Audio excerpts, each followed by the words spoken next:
Prezados irmãos e irmãs, o tema de nossa mensagem hoje é: onde estão os seus olhos?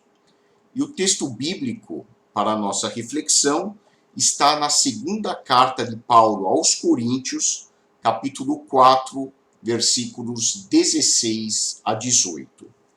Assim diz a palavra de Deus: por isso não desanimamos. Pelo contrário, mesmo que o nosso ser exterior se desgaste, o nosso ser interior se renova dia a dia. Porque a nossa leve e momentânea tribulação produz para nós um eterno peso de glória, acima de toda comparação, na medida em que não olhamos para as coisas que se veem, mas para as que não se veem. Porque as coisas que se veem são temporais, mas as que não se veem são eternas. Oremos. Santo Deus, nosso Pai, neste momento em que as circunstâncias parecem ser tão difíceis para cada um de nós, que possamos receber ânimo e coragem por meio da reflexão na Tua Palavra. Que o Teu Santo Espírito nos ajude nesta tarefa. Nós te pedimos agradecidos, em nome de nosso Senhor e Salvador Jesus Cristo. Amém. Sua visão se tornará clara somente quando você olhar para dentro do seu coração. Quem olha para fora, sonha. Quem olha para dentro, acorda. Esta frase foi dita pelo grande psicoterapeuta suíço Carl Jung. A direção dos nossos olhos pode determinar que tipo de vida nós vamos levar.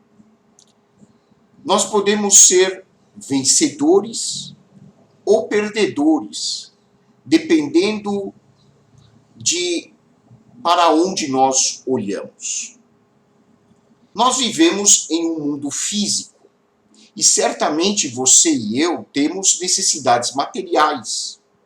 Nós precisamos comer, nós precisamos nos vestir, nós precisamos de meios de locomoção, precisamos de um trabalho, precisamos de uma casa, nós precisamos de recursos mínimos para vivermos uma vida digna e minimamente confortável que seja. Precisamos ganhar dinheiro. Se nós não ganharmos dinheiro, nós não podemos adquirir estes bens. Ou seja,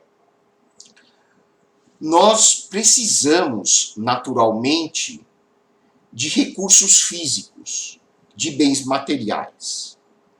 O grande problema é que, às vezes, estes bens materiais, esta dimensão física da nossa realidade, consome tanto tempo e tanta energia de nosso viver, que nós nos esgotamos, nós ficamos cansados, nós ficamos desanimados, tanto fisicamente quanto emocionalmente também.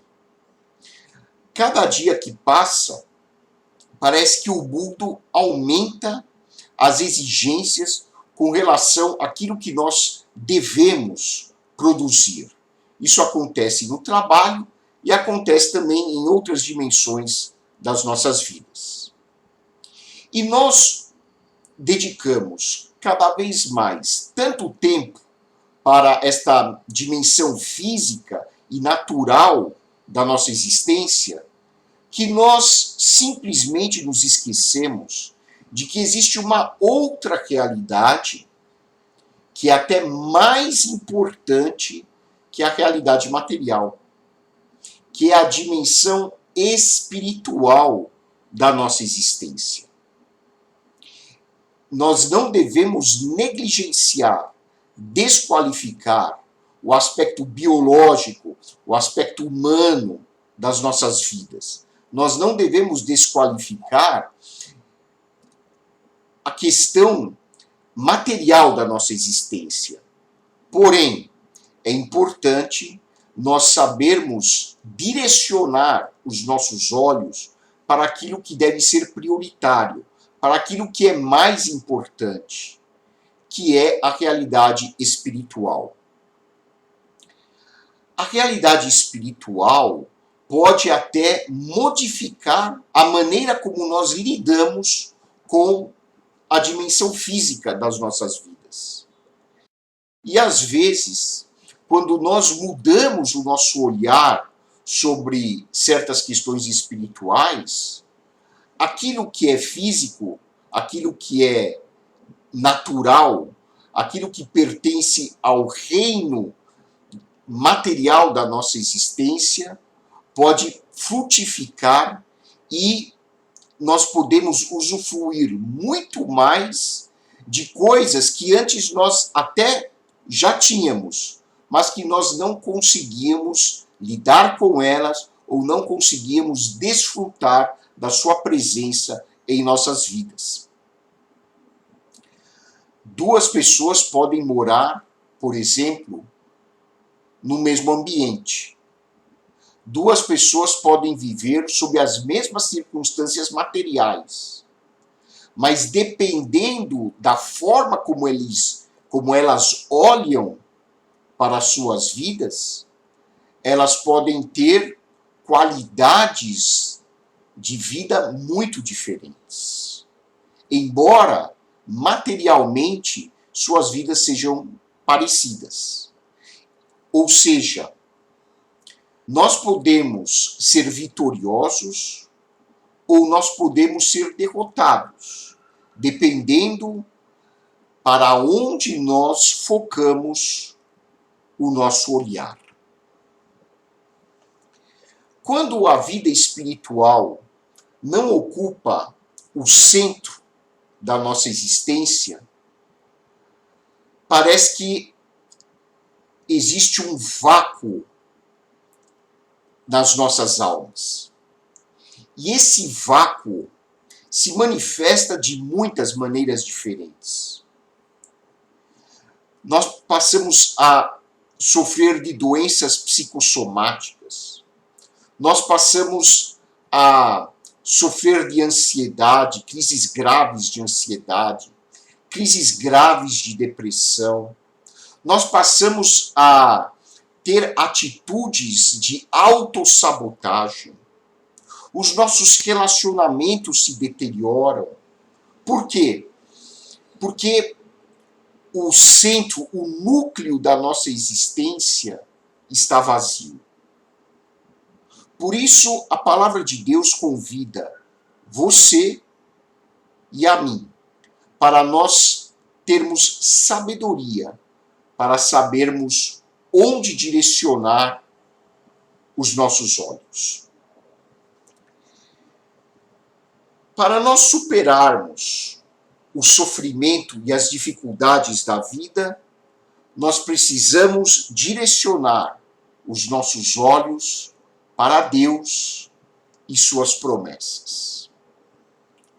O que acontece de concreto quando os nossos olhos estão focados em Deus?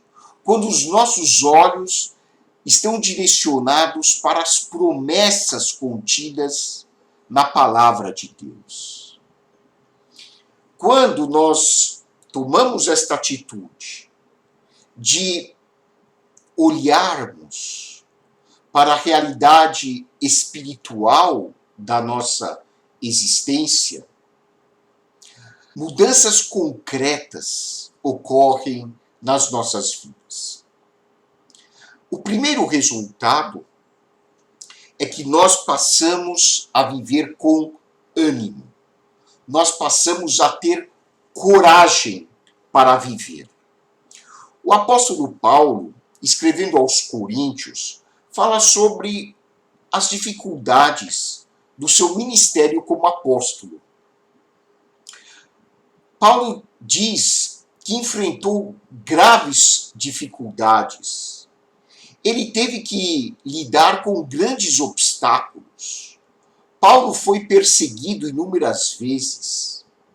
O apóstolo foi torturado, passou fome, passou sede, foi açoitado, ficou na prisão. E as prisões romanas da sua época eram completamente indignas para um ser humano. Ainda no nosso país, as condições das prisões são muito ruins, mas pessoalmente acredito que as prisões romanas eram piores ainda. E Paulo foi submetido injustamente à prisão, ao aprisionamento. Paulo enfrentou a doença. Paulo tinha grandes dificuldades. E, inclusive, ele não era dotado com o talento da oratória. Ele disse que ele era uma pessoa, ele dá a entender que ele era uma pessoa relativamente tímida. Ele não tinha uma aparência que impressionava as pessoas à primeira vista. Apesar de todas estas dificuldades, apesar de todos os desafios com os quais o apóstolo lidava no seu dia a dia, ele diz nesse texto que nós lemos: por isso não desanimamos. E ele continua: pelo contrário, mesmo que o nosso ser exterior se desgaste, o nosso ser interior se renova dia a dia. Paulo, olhando para o seu corpo, percebia o quanto a sua natureza biológica estava se desgastando. E nós hoje temos bons espelhos. Nós nos olhamos no espelho e percebemos, infelizmente, os sinais de envelhecimento do nosso corpo. Nós percebemos as nossas rugas, nós percebemos aquela barriga incômoda que vai crescendo com o passar do tempo. E para aquelas pessoas que vivem condições mais adversas, o desgaste biológico, o desgaste físico é muito mais visível, é mais pronunciado. A vida vai deixando suas cicatrizes, suas marcas nos nossos rostos, nos nossos corpos. E muitas pessoas, quando percebem os sinais de envelhecimento do seu corpo, ficam tristes, ficam desanimadas, ficam deprimidas. Mas Paulo nos ensina aqui a ter uma atitude diferente, especialmente para aquelas pessoas mais sofridas. Ele disse assim: não vamos desanimar. Por quê? Porque embora os nossos corpos estejam se desgastando, o nosso ser interior está se renovando dia após dia. O envelhecimento atinge a nossa parte exterior. O envelhecimento atinge essa casa onde estamos habitando. Esta casa são os nossos corpos. Mas os nossos corpos não representam o nosso verdadeiro eu. Pelo contrário, os nossos corpos são como vasos onde nós estamos temporariamente morando. E Paulo diz aqui em outro trecho da sua carta que os nossos corpos são vasos de barro. Por que vasos de barro? Porque o barro é muito delicado, o barro se desintegra com facilidade. O barro é algo que desaparece rapidamente quando as condições do tempo são mais adversas. Paulo diz que nós somos pessoas que habitam em vasos de barro. O barro pode até ter uma aparência de força, uma aparência resistente. É verdade. Mas a natureza do barro ainda é uma natureza frágil. E o apóstolo diz que você e eu somos frágeis. Você e eu não somos páreo para enfrentar as dificuldades da vida.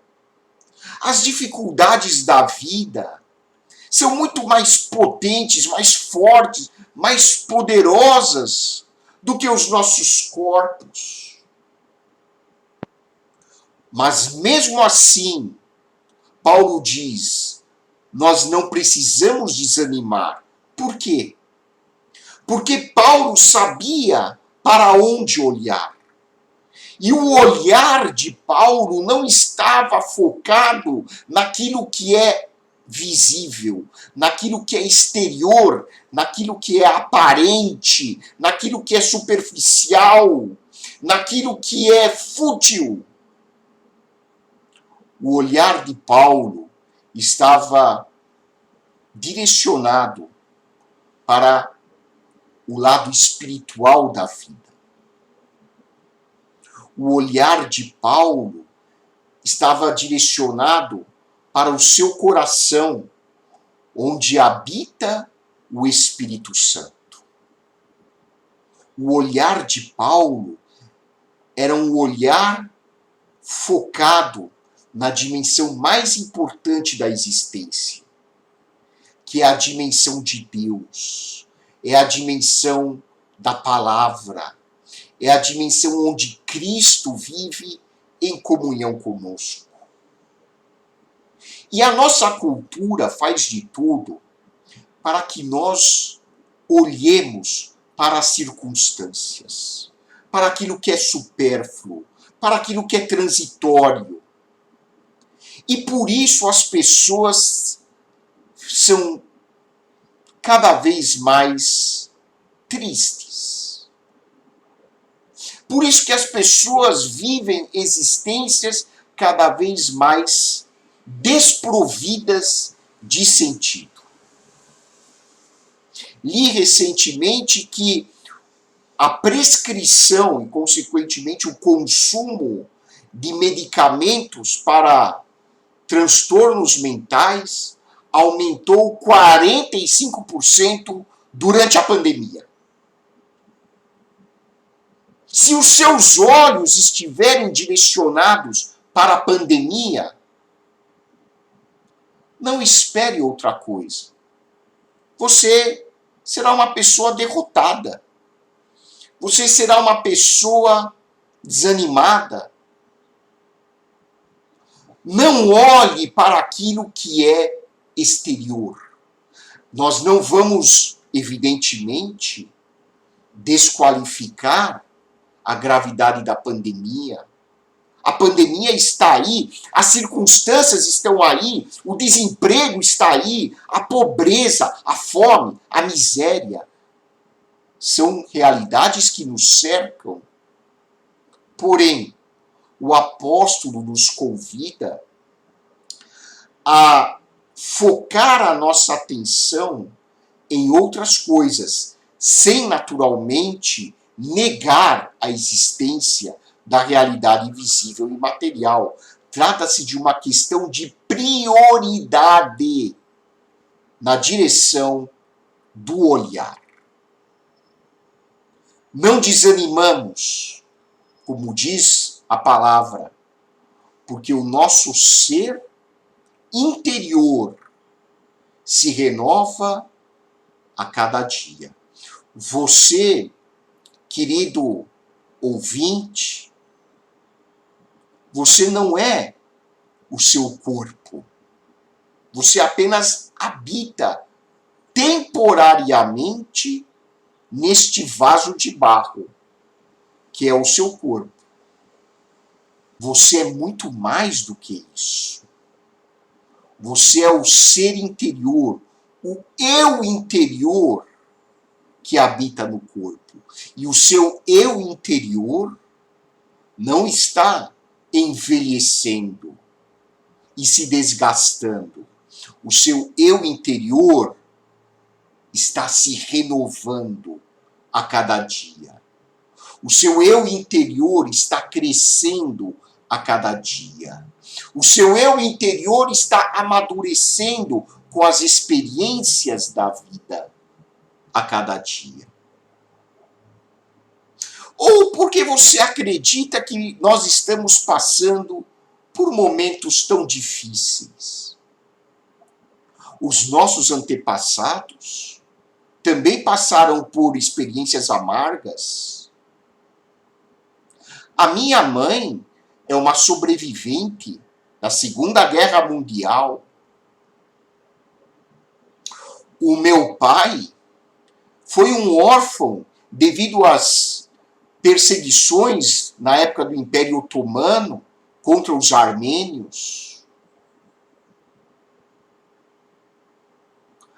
Por que nós passamos por tantos momentos de aflição? Porque, claro, nós vivemos num mundo marcado pelo pecado, pelo orgulho das pessoas, pela arrogância, pelo egocentrismo, pelo materialismo. Por isso nós sofremos. Mas não é só por isso. Deus permite que nós passemos por estas experiências amargas, porque o nosso verdadeiro eu, o nosso espírito, precisa aprender com estas experiências. Nós não podemos amadurecer, nós não vamos conseguir crescer espiritualmente falando, se não for através do sofrimento, através das dificuldades da vida. E o apóstolo Paulo dizia que se nós tivermos este olhar, nós não vamos desanimar. Nós não vamos perder a coragem. E ele prossegue dizendo que quando os nossos olhos estão focados em Deus, quando os nossos olhos estão focados na glória futura que nos aguarda, na glória futura reservada para aqueles que confiaram na graça de Deus, revelada em Jesus Cristo, para aqueles que entregaram as suas vidas ao Senhor Jesus. Quando os nossos olhares estão focados na glória de Deus que nos aguarda, nós nos alimentamos de esperança. Uma pessoa sem esperança é uma pessoa que já morreu.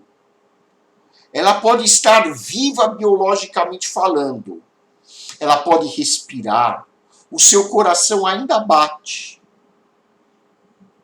Mas uma pessoa sem esperança é uma pessoa morta do ponto de vista psicológico e espiritual. Mas quando nós temos esperança, nós olhamos para frente, nós caminhamos com a cabeça erguida, nós vivemos com ânimo e coragem quando as nossas vidas têm esperança.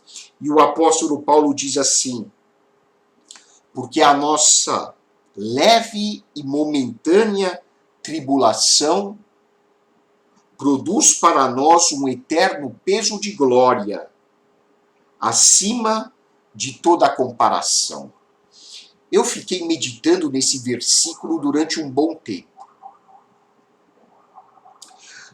À primeira vista, parece um versículo que não condiz com a realidade humana. Na minha profissão, eu acredito que você, talvez por causa da sua profissão, ou simplesmente por viver conectado ao mundo e aos acontecimentos, Você há de convir comigo que o sofrimento humano é muito grande. É claro, existem pessoas que sofrem mais do que outras. Mas eu não posso imaginar que o sofrimento de uma pessoa miserável, uma pessoa que vive numa zona de guerra, ou uma pessoa que teve o infortúnio de ter pais que o abandonaram, eu não posso minimizar o sofrimento dessas pessoas.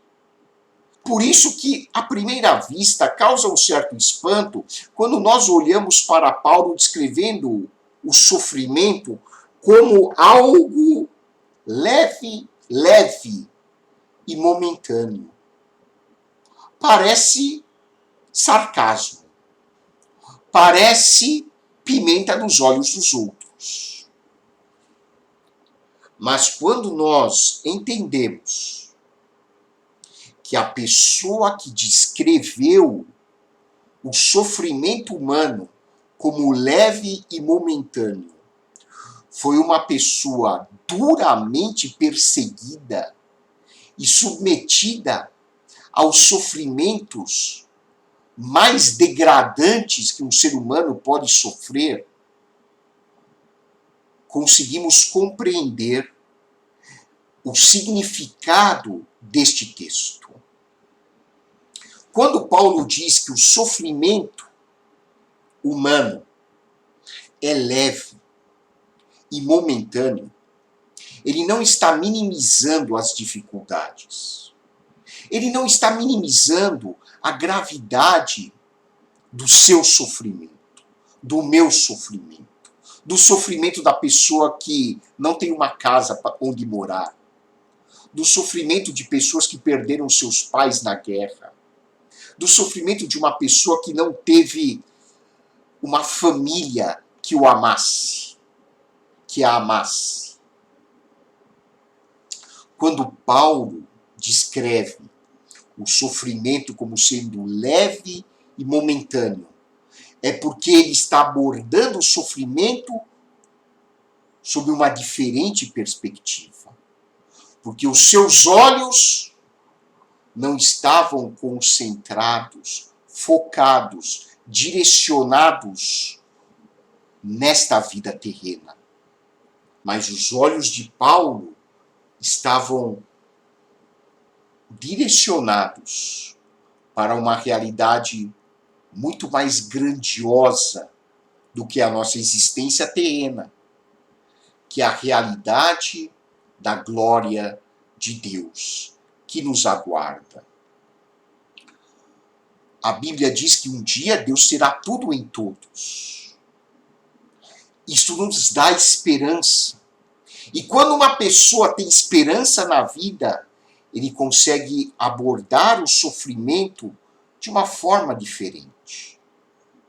Ele consegue ver que esta vida aqui na Terra representa, percentualmente falando, uma fração muito pequena, insignificante, da verdadeira vida que nós teremos na eternidade, com Deus e com Cristo.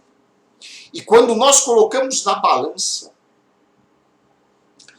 as bênçãos que nos aguardam com a nossa vida atual, quando nós pesamos a vida atual e as bênçãos da glória futura que Deus reservou para aqueles que nele confiam, então a balança faz isso. E o nosso sofrimento atual, que parece tão pesado, parece algo indescritível, parece minar as nossas forças. Esse sofrimento, quando analisado da perspectiva espiritual, torna-se algo leve e momentâneo. Por isso o apóstolo não está zombando do seu sofrimento. Deus sabe o quanto você está sofrendo. Deus conhece os seus problemas.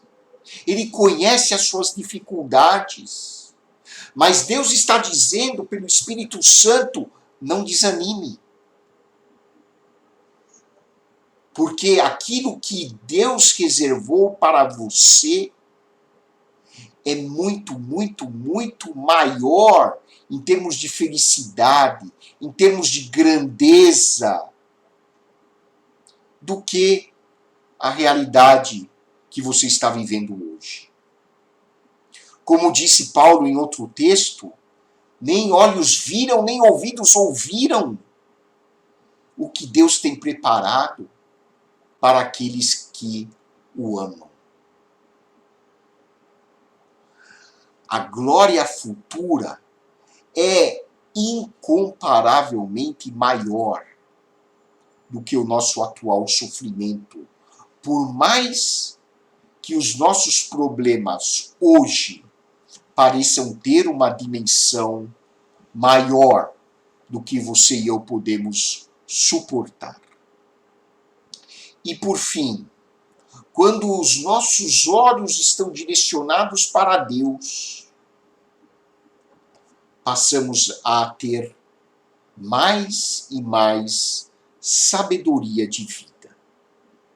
O apóstolo termina esse texto dizendo assim: na medida em que não olhamos para as coisas que se veem, mas para as que não se veem.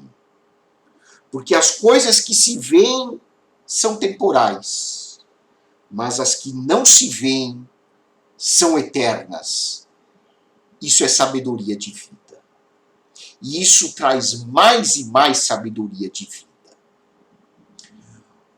Mirar os nossos olhos na realidade espiritual, mirar os nossos olhos em Deus, mirar os nossos olhos para as promessas contidas na sua palavra, olhar para Cristo, olhar para tudo aquilo que nós temos em comunhão com Deus, olhar para a glória que nos aguarda.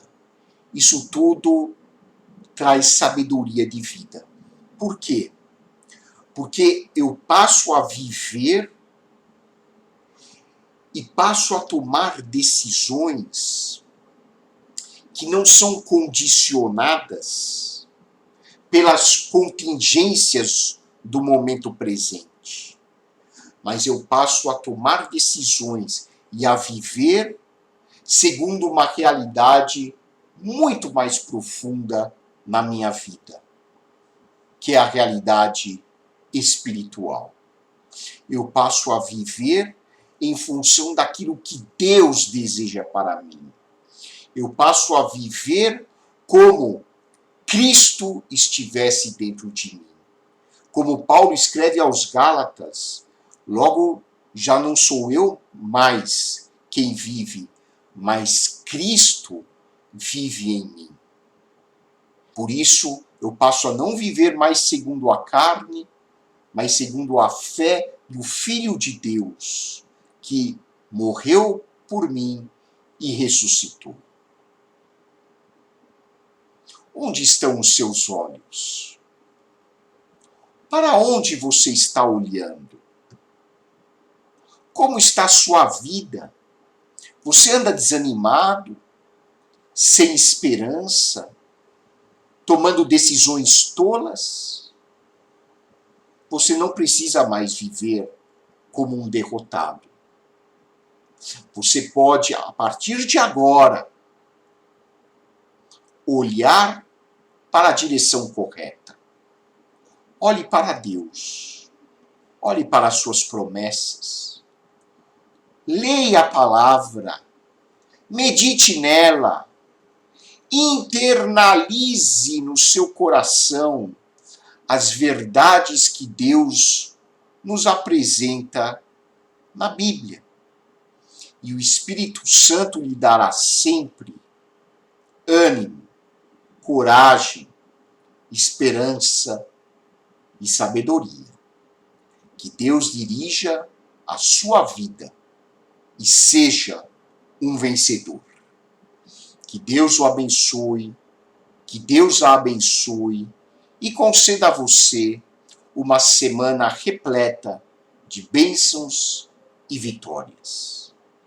E que a graça de nosso Senhor e Salvador Jesus Cristo, o amor de Deus, o nosso Pai, e a comunhão do Espírito Santo sejam com todo o povo de Deus, agora e para sempre.